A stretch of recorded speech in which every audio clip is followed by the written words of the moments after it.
Imagine lying perfectly still on a cold metal slab in a hospital morgue, surrounded by actual corpses, holding your breath as Nazi officers walk just inches away from your face. Now imagine doing this not for minutes, but for hours, not alone, but with 50 other people, including children who had to be taught not to cry, not to move, not to breathe too loudly. This was not a scene from a Hollywood thriller. This happened in Warsaw, Poland, in 1943, orchestrated by one man who turned his hospital's morgue into the most macabre hiding place in World War II history. His name was Dr. Eugene Lazowski, and what he did was so audacious, so insane, that even today it sounds like fiction. But every word of this story is true.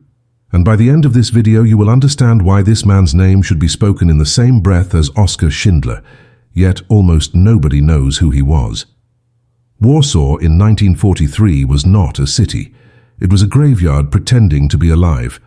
The Nazi occupation had turned Poland's capital into a place where death was so common that people stopped flinching at the sound of gunshots in the street. The Warsaw Ghetto, where over 400,000 Jews were crammed into an area meant for barely 100,000 people, had become the largest Jewish prison in human history. Starvation was systematic, disease was rampant, and deportations to Treblinka death camp happened with mechanical efficiency. 300,000 souls vanished in just 2 months during the summer of 1942. Outside the ghetto walls in the so-called Aryan side of the city, life continued under the watchful eyes of the Gestapo. Hospitals operated, but under strict Nazi supervision. Every patient was documented. Every death was recorded. Every doctor was a potential collaborator or a potential threat. And in this suffocating atmosphere of surveillance and terror, Dr. Eugene Lazowski worked at a hospital that would become the stage for one of the most dangerous rescue operations of the entire war. Eugene Lazowski was not a resistance fighter by training. He was a physician, 30 years old, with a wife and a young daughter. Before the war, he had been an ordinary doctor with ordinary concerns, treating ordinary illnesses in ordinary times. But there is nothing ordinary about watching your neighbors dragged from their homes in the middle of the night. There is nothing ordinary about walking past bodies left on sidewalks because there are too many to bury. The occupation did not just change Warsaw. It changed the people who lived there, and it forced them to make a choice that most of us will never have to face. Do you keep your head down, protect your family and survive, or do you risk everything to save strangers? Lazowski made his choice the moment he watched a Jewish family begging for help outside the hospital gates, knowing that turning them away meant sending them to certain death. He could not save them that day. The hospital was crawling with Nazi informants, but he made a promise to himself. If an opportunity came, he would not look away again. That opportunity came in the form of desperation. By early 1943, the Warsaw Ghetto was being systematically liquidated. The uprising in April had been crushed with brutal efficiency. Thousands of Jews were being hunted in the ruins, and those who escaped into the Aryan side faced a city where betrayal was profitable and hiding was nearly impossible. Lazowski began to hear whispers through the underground network. Families were looking for any place, any shelter, anywhere that the Nazis would not think to search. And that is when Lazowski realized something that would either save lives or get everyone killed. The Nazis feared disease more than they feared resistance. They avoided places marked with epidemic warnings like they were radioactive. And there was one place in every hospital that even the most fanatical SS officer would hesitate to enter without absolute necessity.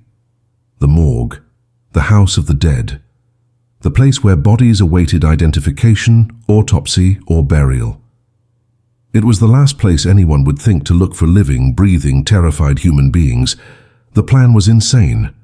It required split-second timing, absolute silence, and the cooperation of every single person involved, because one cough, one whimper from a child, one moment of panic could doom them all. Lazowski could not do this alone. He needed allies inside the hospital, people willing to die for strangers. He found them among the nurses and orderlies who had watched too many children starve, who had seen too many families torn apart. Together they began to prepare the morgue, not as a place of death, but as a place of impossible hope. They cleared space between the cadavers. They smuggled in blankets thin enough to hide under sheets. They planned routes through the hospital that avoided Nazi checkpoints. And then on a cold night in March of 1943, the first group arrived. 10 people, then 20, then 30. And finally, 50 men, women and children who would have to pretend to be corpses to stay alive. The system was as simple as it was horrifying. When Nazi patrols were scheduled to inspect the hospital, Lazowski would receive advance warning from sympathetic Polish staff who worked in the administrative offices. He would then move quickly, gathering the hidden Jews from various storage rooms, basement corners, and unused wards where they stayed during the day. They would be led silently through back corridors to the morgue, where they would lie down on the cold metal slabs, covered with white sheets, positioned between actual dead bodies. Children were placed in the arms of adults who would hold them tight, whispering that this was a game, that they had to stay absolutely frozen, that breathing had to be shallow and silent. Older refugees were taught to slow their heart rates through meditation techniques that Lazowski had learned from a colleague.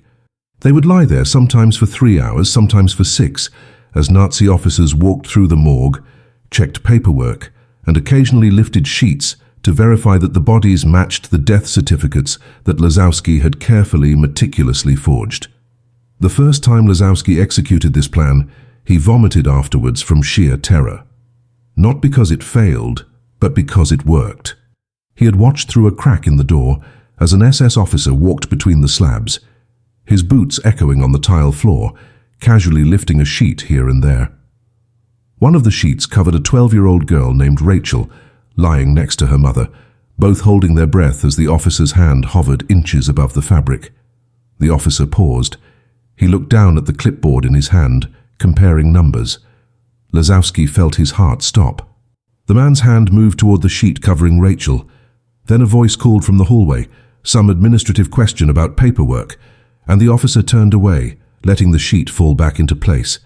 When the Nazis finally left and Lazowski gave the all-clear signal, Rachel's mother broke down sobbing, not from relief, but from the realization that they would have to do this again tomorrow, and the day after, and the day after that, for as long as the occupation lasted.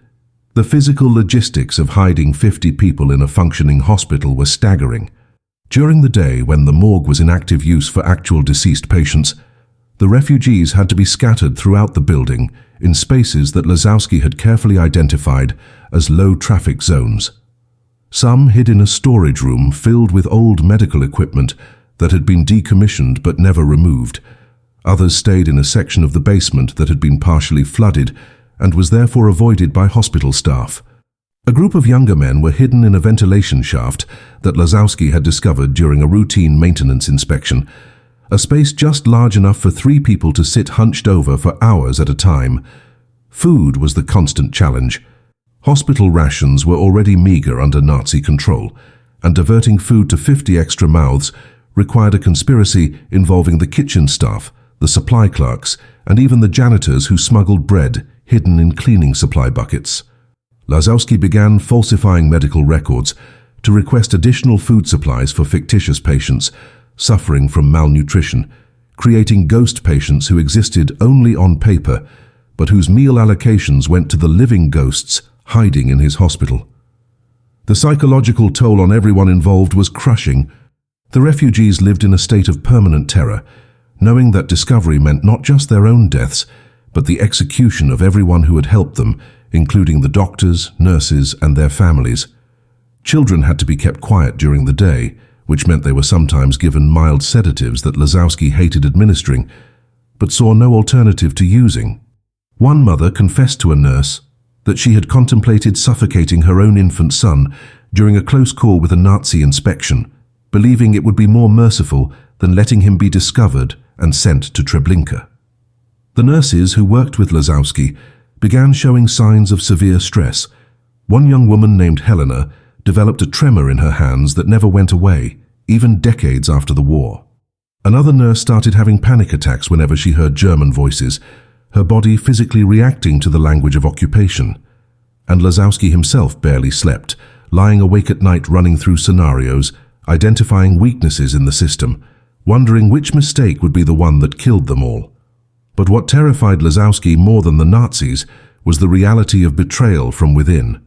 Warsaw was a city where poverty had turned neighbors into informants, where a single denunciation could earn enough money to feed a family for a month. The hospital employed over 200 staff members, and Lazowski knew he could not possibly vet all of them.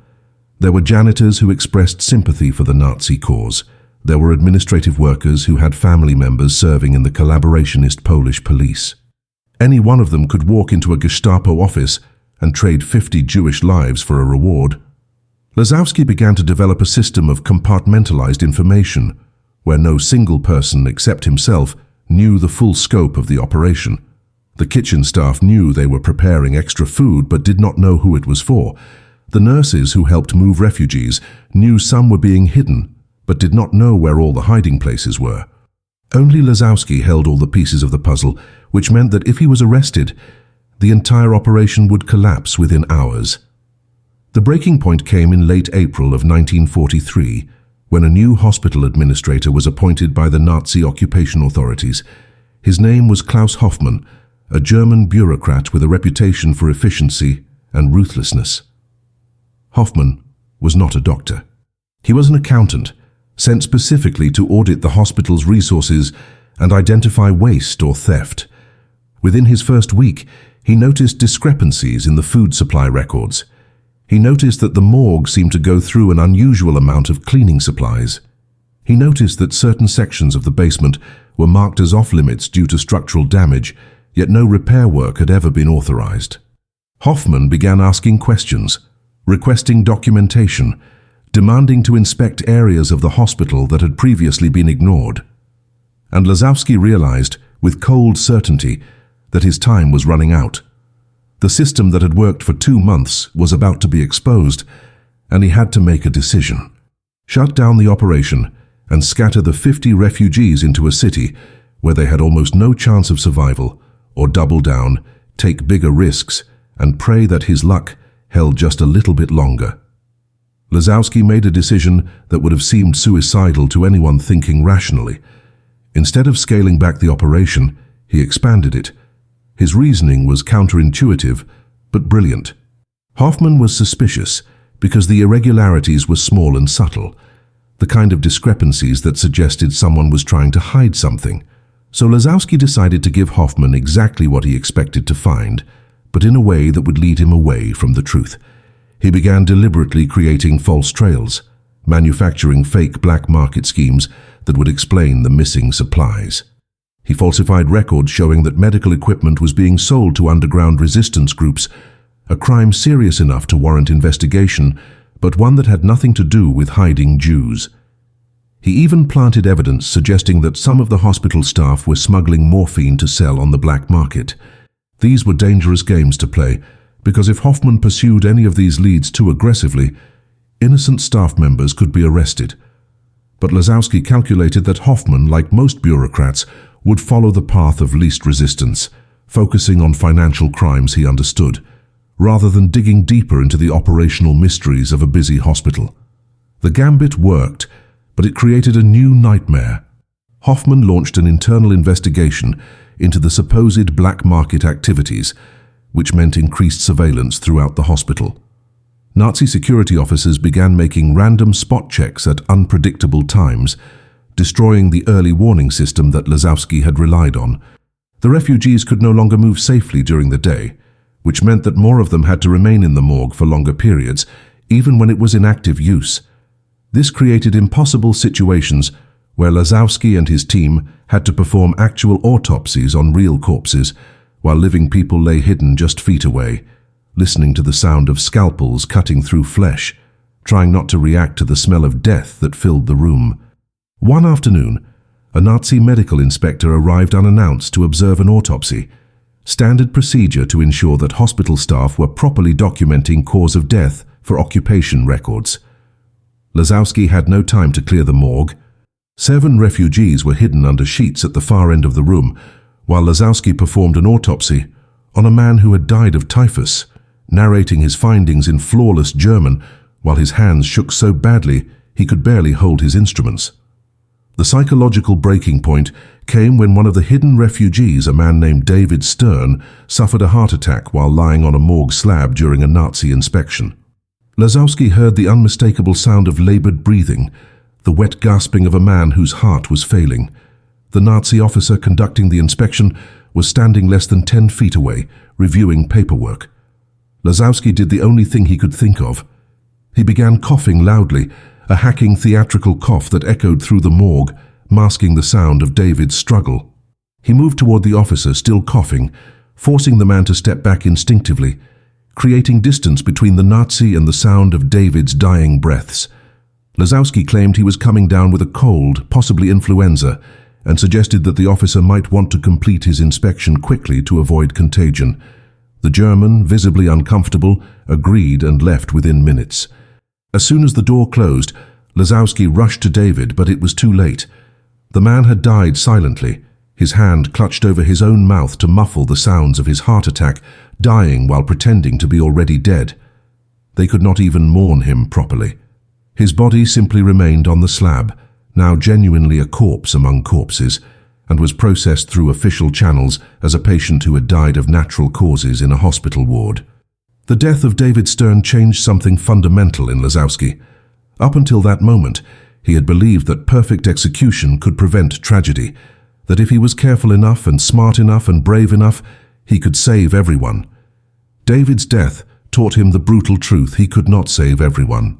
People would die, not because of mistakes, but because the act of hiding itself was lethal, because the stress of lying motionless for hours could stop a heart, because fear could kill just as surely as a bullet.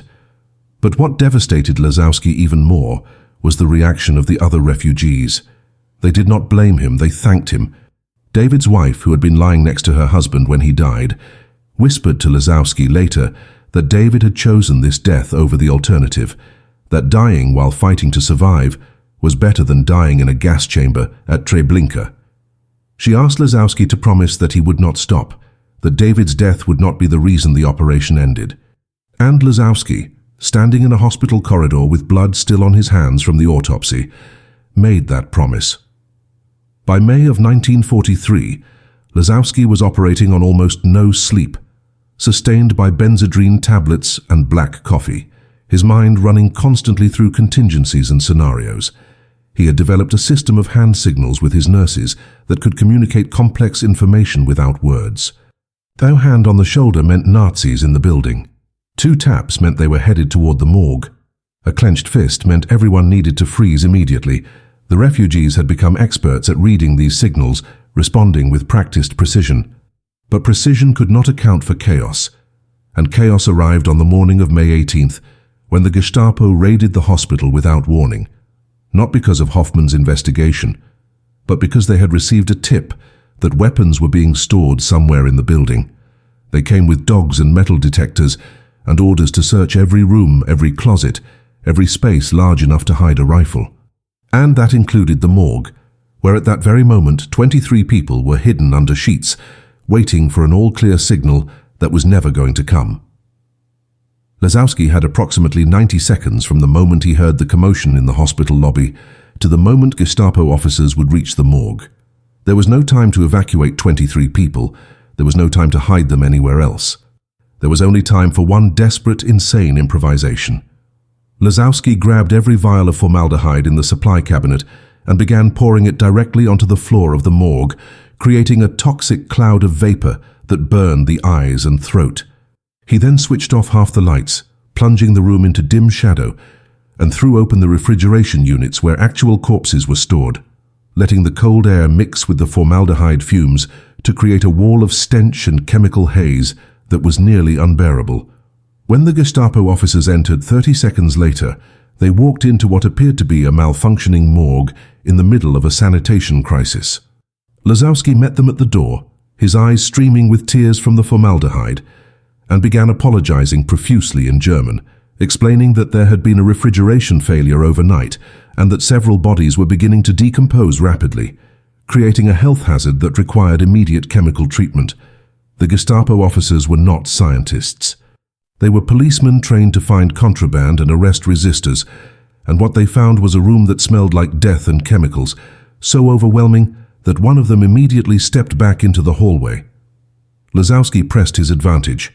He began speaking rapidly about the dangers of exposure to decomposing tissue, mentioning diseases like cholera and typhus, words that carried special terror for Germans who had been indoctrinated with Nazi propaganda about the disease-ridden nature of occupied Poland.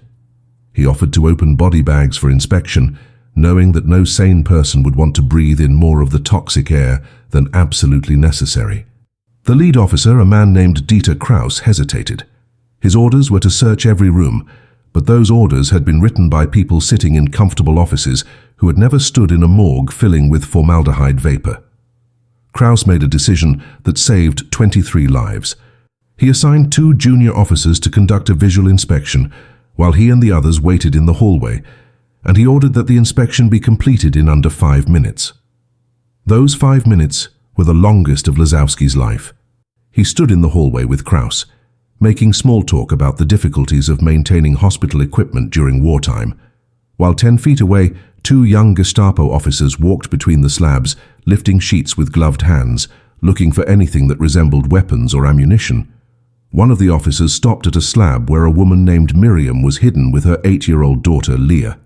The officer lifted the sheet partially, saw what appeared to be a female corpse, and began to lower the sheet again. But then he paused. He leaned closer. From Lazowski's position in the hallway, he could not see what had caught the officer's attention, but he knew with absolute certainty what it was.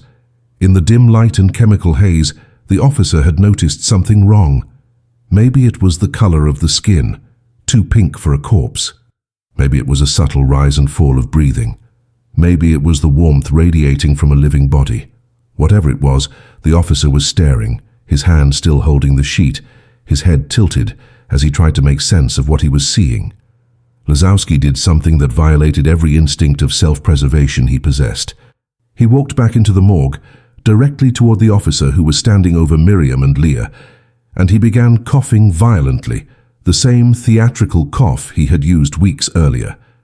But this time, he escalated. He stumbled, grabbing the officer's arm, as if to steady himself, pulling the man away from the slab. He apologized, claiming that the formaldehyde exposure was affecting him more severely than he had anticipated, and suggested that perhaps the inspection should be concluded immediately before anyone suffered respiratory damage. The officer, now supporting Lazowski's weight, instinctively moved toward the door, away from the woman and child he had been examining. Lazowski kept up the performance, leaning heavily on the officer, coughing and gasping until they were both in the hallway. Kraus, seeing what appeared to be a doctor on the verge of collapse from chemical exposure, made his second life-saving decision of the day. He ordered the search of the morgue terminated, declared the room a health hazard, and moved his team to the next section of the hospital. When the Gestapo finally left 2 hours later, having found nothing but some expired medications and unauthorized food supplies that Lazowski had deliberately planted as decoys, he returned to the morgue to find all 23 refugees still frozen in position, too terrified to move even after the danger had passed. Miriam was crying silently, tears running down her face while her daughter Leah remained motionless in her arms. It took Lazowski 15 minutes to convince them that it was safe to breathe normally again, to sit up, to return to their hiding places. And when Miriam finally stood, she looked at Lazowski with an expression he would never forget. Not gratitude, not relief, just exhausted recognition of a simple truth. They had survived today. Tomorrow would bring new horrors, and the day after that would bring more. This was not a rescue. This was a siege that had no end in sight, and everyone involved knew that eventually their luck would run out. The Gestapo raid changed the operational reality in ways that Lazowski had not anticipated. Hoffman, the hospital administrator, became obsessed with understanding why his hospital had been targeted. He began conducting his own internal investigation, separate from the Nazi authorities, interviewing staff members about unusual activities, unexplained absences, anything that might explain why the Gestapo believed weapons were being stored in the building. This created a paradox that nearly destroyed Lazowski. The more Hoffman investigated the fake weapons rumor, the closer he came to stumbling onto the real secret. Hoffman started mapping out the hospital's floor plan, accounting for every storage room, every closet, every square meter of space. He discovered the flooded basement section that Lazowski had been using as a hiding place and ordered it pumped and inspected. He found the ventilation shaft where 3 men had been hiding and had it sealed for safety reasons. One by one, the hiding places that had taken months to establish were being identified and eliminated, forcing Lazowski to consolidate the 50 refugees into fewer and more dangerous locations. The psychological pressure reached a breaking point when one of the refugees, a teenager named Jakob, attempted suicide. He had been hiding in the hospital for 3 months, lying motionless during inspections, living in constant terror, watching his mother deteriorate from stress-related illness. One night, Jakob stole a bottle of sleeping pills from the pharmacy and swallowed the entire contents. He was found by a nurse named Maria, unconscious but still breathing, and brought to Lazowski, who had to make an impossible decision. If he treated Jakob in the hospital ward, there would be paperwork, questions about who this patient was and where he had come from. If he let Jakob die, he would be breaking the oath he had taken as a physician. Lazowski chose a third option. He treated Jakob secretly in a storage room, pumping his stomach manually using equipment he had smuggled out of the emergency ward, working through the night to save a boy who had tried to end his own life rather than continue living in hiding. When Jakob finally woke up 3 days later, he did not thank Lazowski. He begged to be turned over to the Nazis, claiming that even death in Treblinka would be better than this endless waiting for death in the morgue. Lazowski had no answers for Jakob, because he was beginning to question the operation himself. The war showed no signs of ending. The Nazi occupation was tightening, not loosening. The number of close calls was increasing. And the mental state of the refugees was deteriorating to the point where several of them were exhibiting symptoms of severe psychological trauma, dissociating from reality, becoming catatonic. One woman stopped speaking entirely after spending 6 hours lying next to a corpse whose face had been partially eaten by rats. A man began having seizures triggered by the sound of German voices, his body physically rejecting the presence of the enemy. Children who had been in hiding for months were forgetting how to play, how to laugh, how to be children. They moved like ghosts, silent and hollow-eyed, aged beyond their years by trauma that no child should ever experience. And Lazowski was forced to confront a terrible question. Was he saving these people, or was he merely prolonging their suffering? The answer came from an unexpected source. Helena, the nurse who had developed the hand tremor, pulled Lazowski aside one evening and told him something that changed his perspective. She had been speaking with the refugees during quiet moments, learning their stories, and she had made a discovery. Every single one of them had lost someone: parents, siblings, children, entire families swallowed by the Holocaust. For many of them, they were the last surviving member of their bloodline, the last person who remembered their family name, their traditions, their history. If they died, everything died with them. But if they survived, even damaged and traumatized, they could bear witness. They could tell the world what had happened. They could ensure that their families were not forgotten. Helena looked at Lazowski with tears in her eyes and told him that he was not just saving lives, he was saving memory itself. He was preserving the evidence of an entire people who were being systematically erased from existence. And that, she said, was worth any risk, any sacrifice, any amount of suffering. By June of 1943, the operation had evolved into something far more complex than simply hiding refugees during inspections. Lazowski had established a network that extended beyond the hospital walls, connecting with other resistance cells in Warsaw who were hiding Jews in apartments, sewers, and abandoned buildings.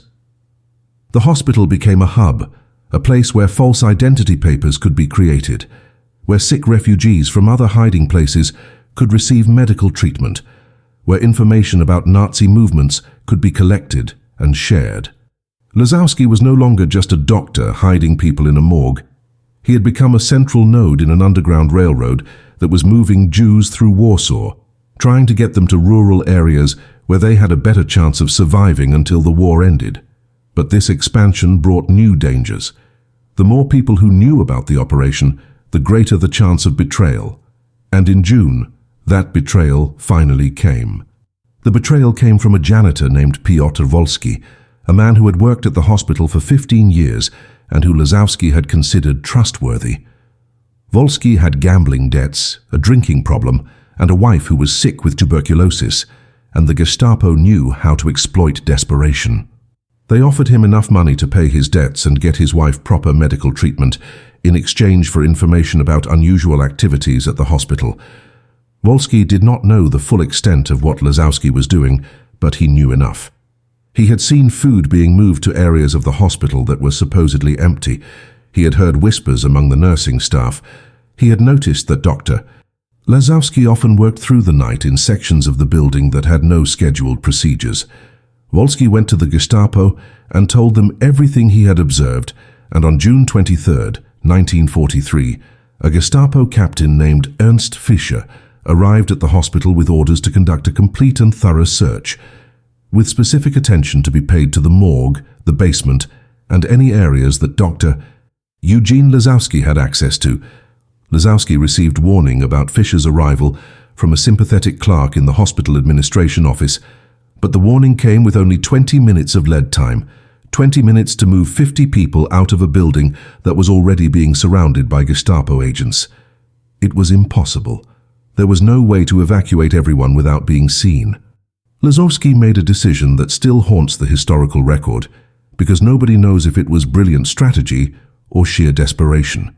Instead of trying to hide the refugees, he decided to hide them in plain sight. He gathered everyone who could walk and dressed them in hospital gowns, identification bracelets, and patient charts. He created a fictional outbreak of typhus, filling out medical documentation that showed these 50 people were highly contagious patients who had been quarantined in a sealed wing of the hospital. He injected several of them with a harmless bacteria that would produce a false positive on the typhus blood test that the Nazis used for screening.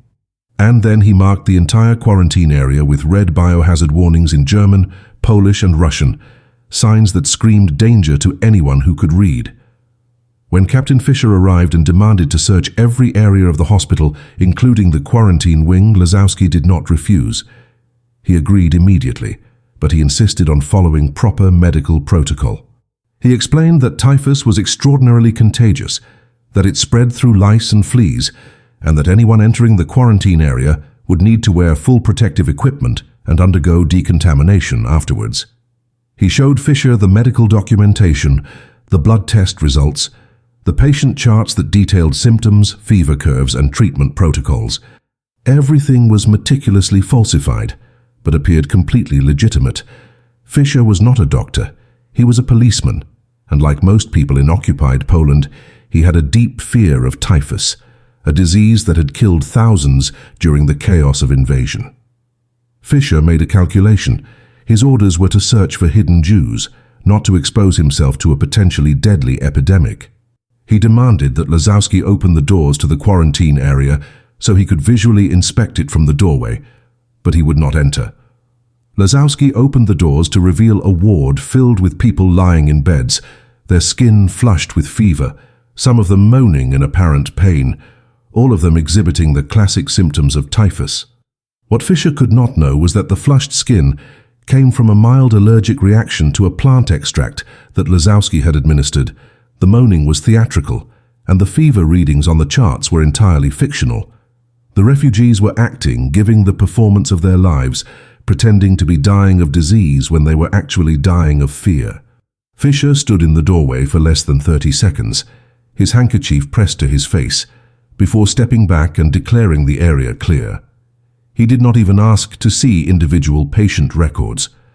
The sight of 50 people suffering from what appeared to be typhus was enough to satisfy him that this was a legitimate medical situation, not a hiding operation. He moved on to search other parts of the hospital, never knowing that he had been standing 10 feet away from exactly what he was looking for. But the typhus deception created a new problem that Lazowski had not fully anticipated. The fake outbreak had to be maintained. Fischer would report the existence of a typhus quarantine to his superiors, and Nazi health authorities would expect regular updates on the status of the epidemic.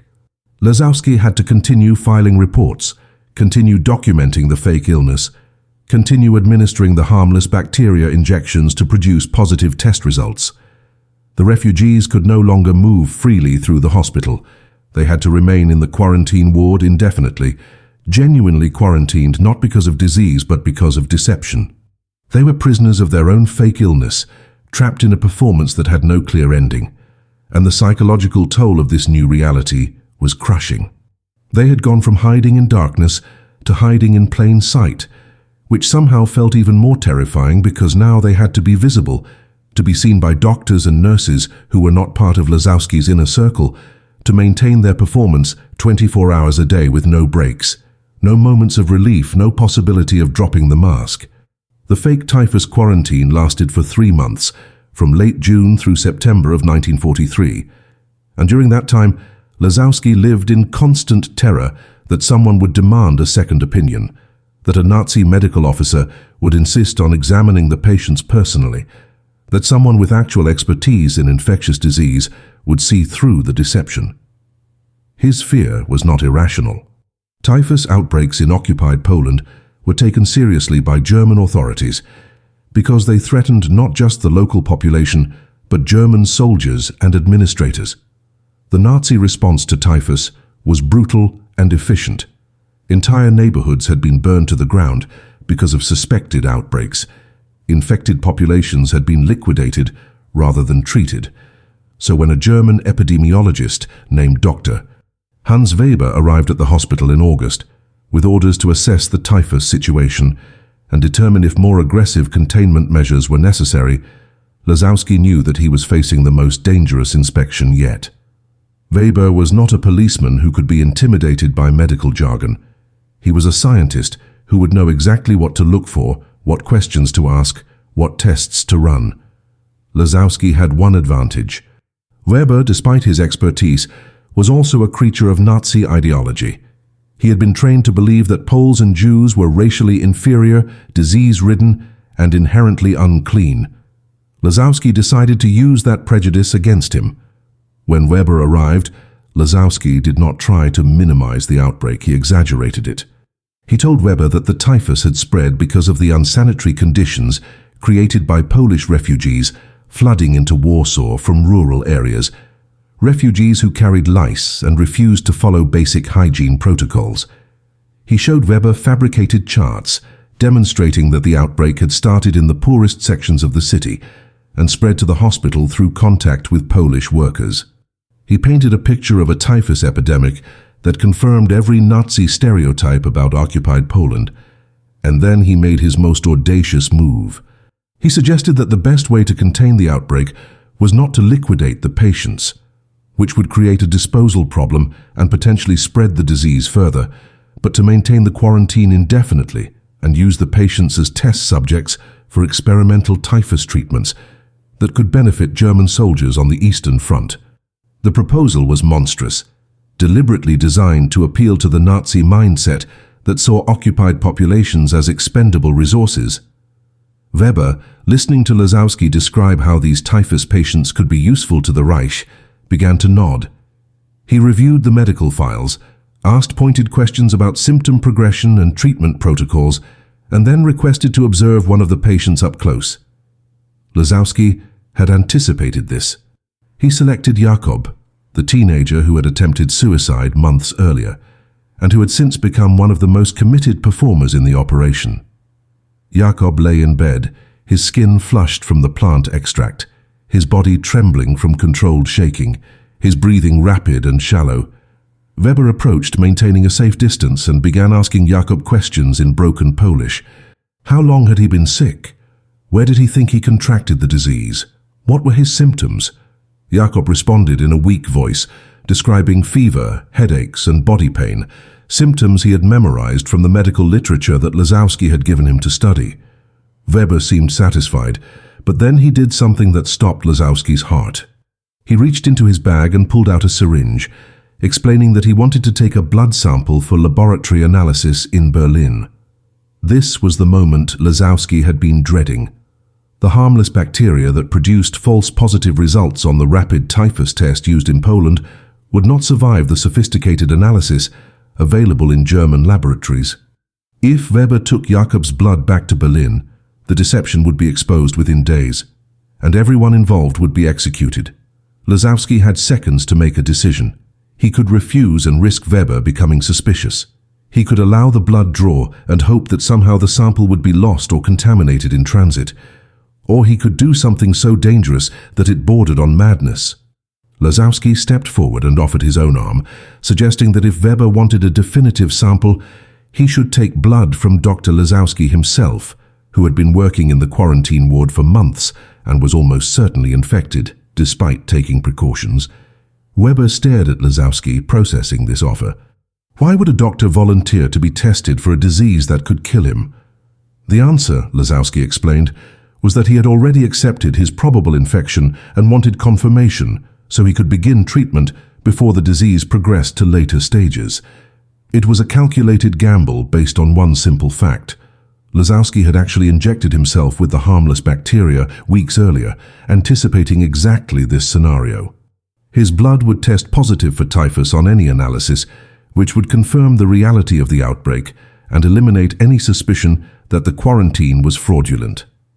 Weber, impressed by what he interpreted as medical dedication, took Lazowski's blood instead of Jacob's, labeled the sample and left the hospital, promising to send the results within 2 weeks.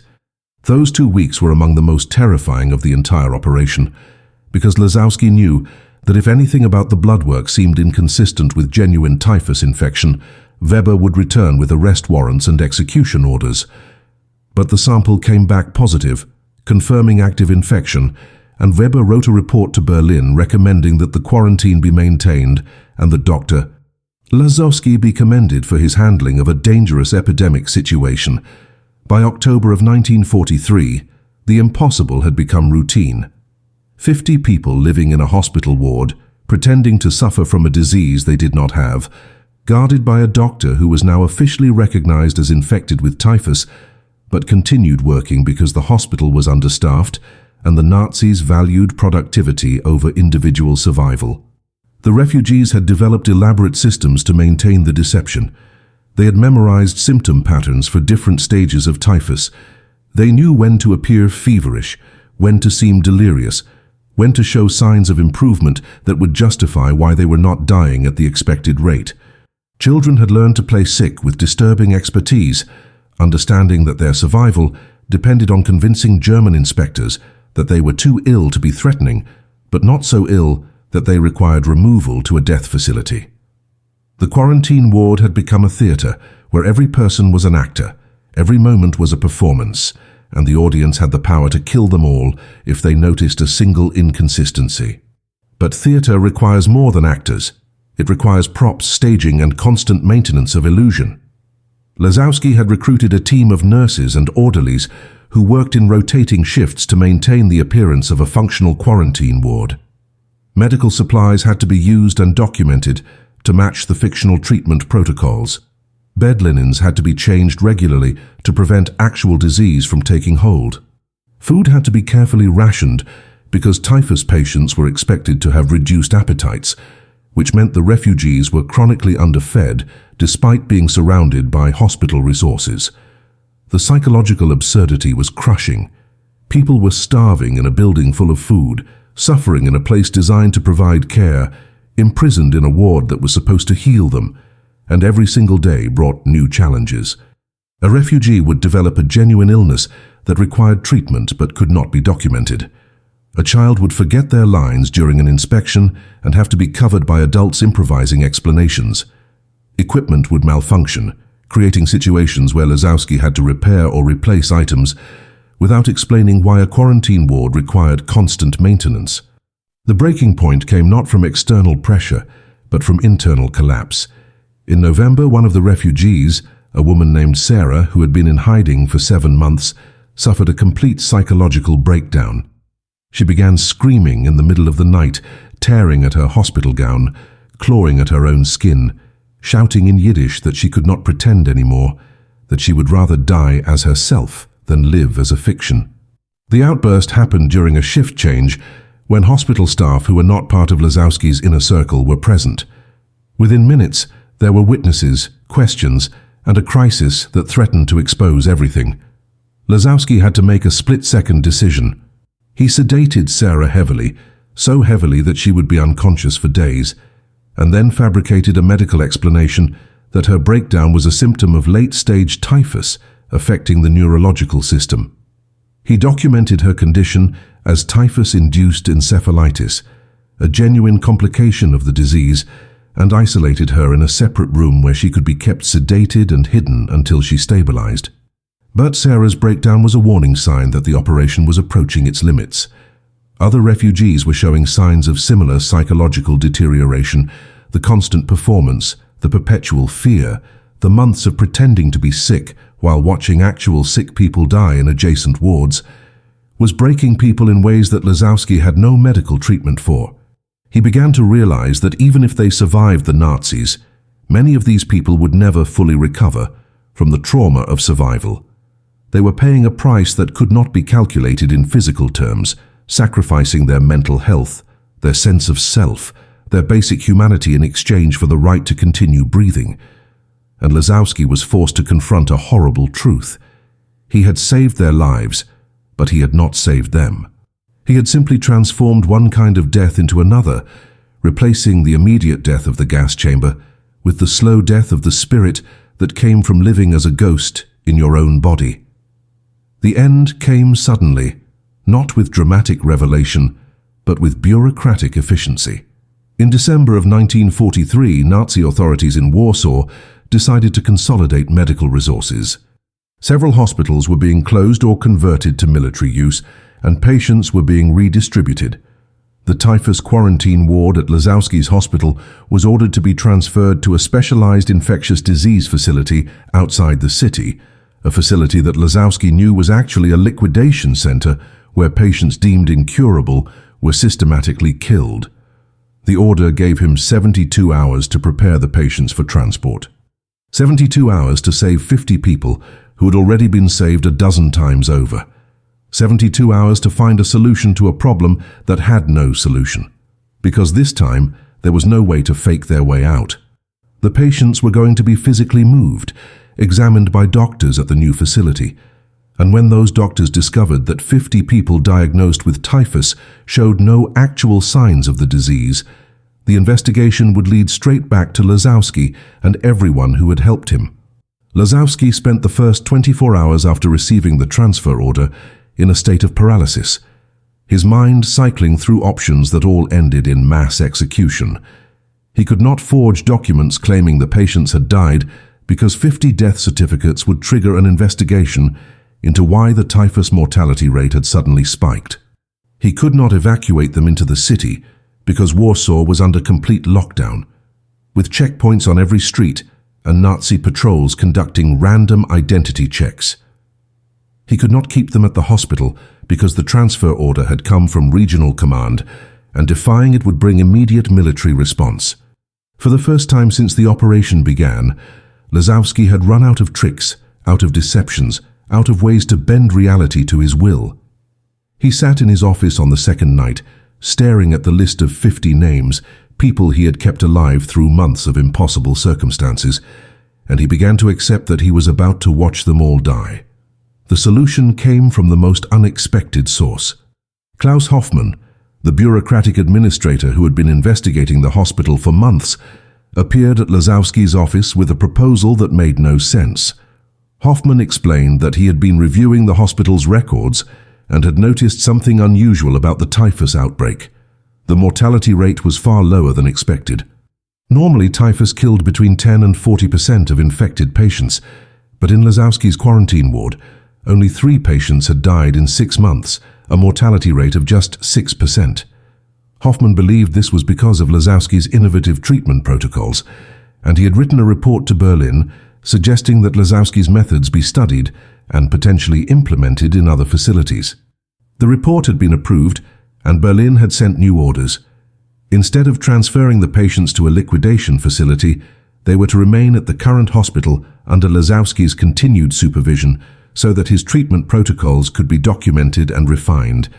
Hoffmann handed Lazowski the new orders with a smile, congratulating him on what Hoffmann believed was a significant medical achievement.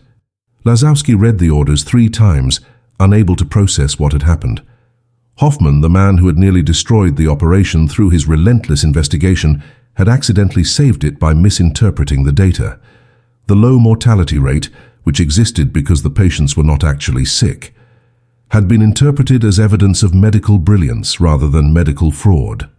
And Berlin, always interested in anything that might give them an advantage in the brutal war on the Eastern Front, had authorized the continuation of a fake typhus ward because they believed it was producing real results. Lazowski wanted to laugh. He wanted to cry. He wanted to tell Hoffman the truth, to explain that the innovative treatment protocols were nothing more than plant extracts and theatrical performances. But instead, he shook Hoffman's hand, thanked him for recognizing his work, and began planning how to maintain the deception for however many more months or years the war would last. But the reprieve came with a devastating cost that Lazowski had not anticipated. Berlin's interest in his treatment protocols meant that he would now be required to document everything in meticulous detail, to explain his methods in ways that could be replicated at other facilities, to potentially train other doctors in his techniques. He would have to create fake research data, fake clinical trials, fake scientific papers that would be reviewed by actual medical experts. The deception would have to scale, to become not just a local operation but a Reich-wide fiction. And Lazowski knew that the more elaborate the lie became, the more fragile it was, the more likely that someone would notice an inconsistency, ask a question he could not answer, demand evidence he could not provide. He had bought time, but he had also increased the stakes. Discovery would no longer mean just the execution of 50 refugees and the staff who helped them. It would mean exposure of a fraud that had deceived Nazi medical authorities at the highest levels, a humiliation that would demand retribution on a scale Lazowski could barely imagine. Through the winter of 1943 and into 1944, Lazowski lived a double life that would have destroyed most people. By day, he was Dr. Eugene Lazowski, the brilliant physician who had developed groundbreaking typhus treatment protocols, writing fake research papers and giving presentations to Nazi medical officers about symptom management and patient care.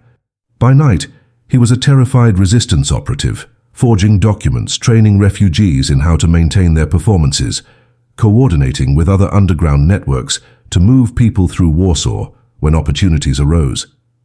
The cognitive dissonance was crushing. He was being praised by the same regime that was trying to exterminate the people he was hiding. He was receiving commendations for medical excellence while committing medical fraud on a massive scale.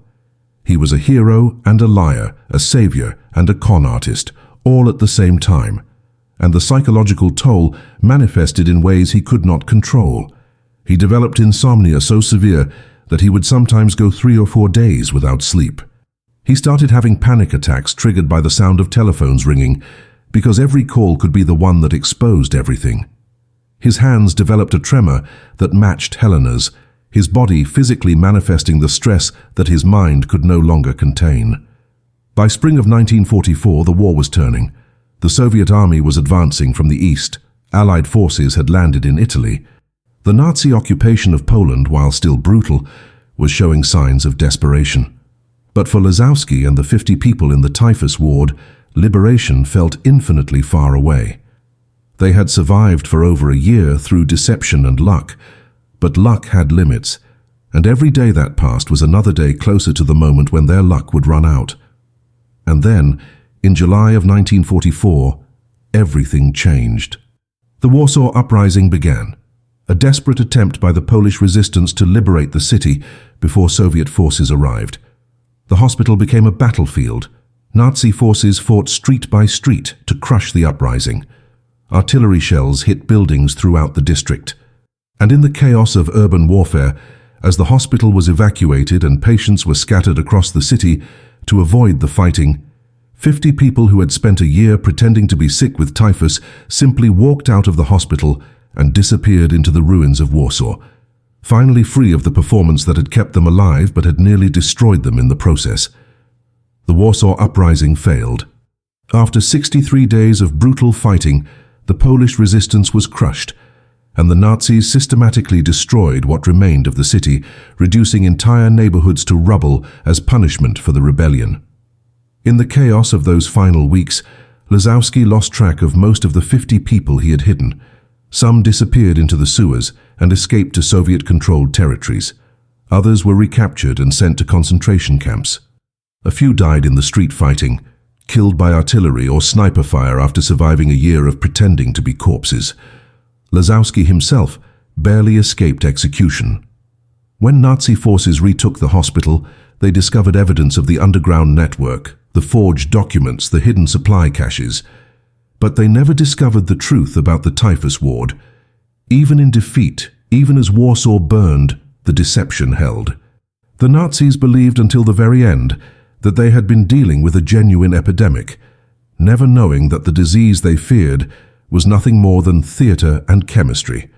After the war, when survivors began to tell their stories and historians started piecing together the fragments of resistance operations, Lazowski's story should have become legendary. He had saved at least 50 people through one of the most audacious medical deceptions in history. He had fooled Nazi doctors, Gestapo officers, and German medical authorities for over a year. He had turned a hospital morgue and a fake epidemic into a rescue operation that defied every probability of success. But Lazowski's story was buried, not by enemies, but by the complications of post-war politics. Poland fell under Soviet control, and the communist government had little interest in celebrating heroes who had operated independently of party-approved resistance movements. Lazowski, like thousands of other Polish resistance fighters, found himself erased from official histories. His achievements unacknowledged, his name forgotten. He emigrated to the United States in the 1950s, worked as a physician in relative obscurity, and died in 2006 at the age of 93, having spent most of his life watching other people receive credit for acts of wartime heroism while his own story remained unknown. It was not until the late 1990s, when historians began interviewing aging Holocaust survivors, that fragments of Lazowski's story began to emerge. A woman living in Israel mentioned a doctor who had hidden her family in a hospital. A man in New York described lying among corpses while Nazis searched for him. Slowly, testimony by testimony, the full scope of what Lazowski had accomplished came into focus. Researchers discovered his forged medical records, still preserved in Polish archives. They found the fake research papers he had written about typhus treatment, documents that had been cited in German medical journals during the war. They interviewed Helena, the nurse with the tremor, who was still alive and still haunted by memories of those years. And they tracked down 7 of the original 50 refugees, who had survived not just the war, but the decades since. People who could confirm that yes, they had hidden in a morgue. Yes, they had pretended to have typhus. And yes, a doctor named Eugene Lazowski had risked everything to keep them alive. But even with documentation and survivor testimony, Lazowski's story remains largely unknown outside of academic circles and Holocaust education programs. There are no major films about him, no best-selling books, no museums dedicated to his memory. He has been recognized by Yad Vashem as righteous among the nations, the highest honor Israel bestows on non-Jews who saved Jewish lives during the Holocaust. But that recognition came in 1999, when Lazowski was 86 years old and largely forgotten by the general public. The reason for this obscurity is both simple and tragic. Lazowski's story is complicated. It does not fit neatly into the narrative frameworks that popular culture prefers. He was not a soldier or a spy. He did not commit dramatic acts of sabotage or assassination. He was a doctor who used medical knowledge and bureaucratic deception to save lives. And that kind of heroism, quiet and technical and deeply unglamorous, does not translate easily into the simplified heroic narratives that dominate World War II storytelling. Yet Lazowski's story matters precisely because it is complicated, because it reveals a truth about resistance that is often overlooked. The fight against the Nazis was not just fought with guns and bombs. It was fought with forged documents and fake diagnoses, with bureaucratic manipulation and psychological warfare, with ordinary people making extraordinary choices in impossible circumstances. Lazowski understood something fundamental about totalitarian systems. They rely on paperwork, on documentation, on the appearance of order and rationality. And if you could manipulate that paperwork, if you could create false realities that the system accepted as true, you could save lives even while surrounded by death. His weapon was not violence but deception, and he wielded it with a precision and creativity that deserves to be remembered as one of the great acts of resistance in human history. The final irony of Lazowski's story is that the very thing that made his operation successful is the same thing that has kept it obscure. He was so good at deception, so skilled at creating false realities, that even after the war, even with survivors testifying to what he did, there remains a sense of unreality around the story. It sounds too clever, too perfectly executed, too much like something from a novel rather than from history. And perhaps that is the most important lesson his story teaches. The truth is often stranger than fiction, more complex than our narratives allow, more nuanced than our heroes and villains framework can accommodate. Eugene Lazowski saved 50 lives by turning a hospital into a theater, death into performance, and disease into camouflage. He did not save millions, he did not change the course of the war, but for 50 people, for their children and grandchildren who exist because of his choices, he changed everything. And that, in the end, is what heroism looks like when you strip away the mythology and confront the messy, complicated, unglamorous reality. It looks like a tired doctor standing in a morgue at 3 a.m, surrounded by corpses and terrified refugees, making impossible decisions with imperfect information, and somehow, against all probability, keeping people alive one more day.